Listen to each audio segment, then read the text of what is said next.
gosh, I'm so beautiful. Oh my God. Para kung kinukuha ng ng langit. Saglit lang.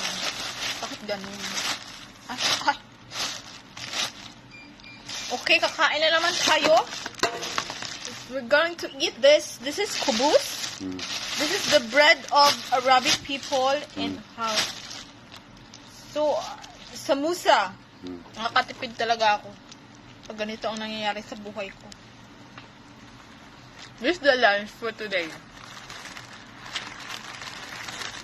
Yung hotdog nila, yung sa atin iba pula, sa kanila ganito yung kulay. Chicken kasi to. Halal.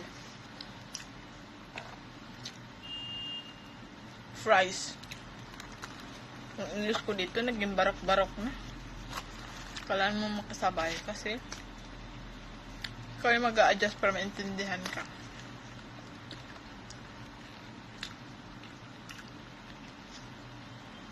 Hindi ko pa rin kaya mag-bite dito sa harapan kasi masakit siya.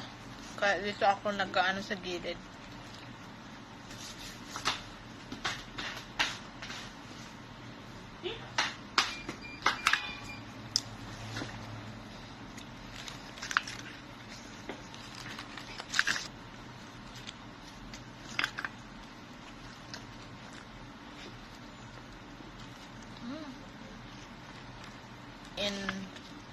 In Arab countries, the eggplant ginagawa nilang palamanday.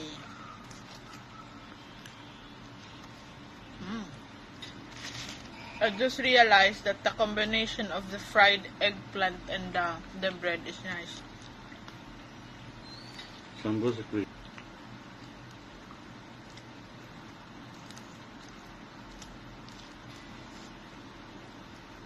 Who made this one?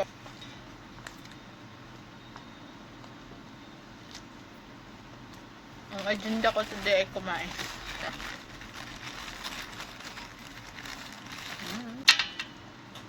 I have 3 hours break.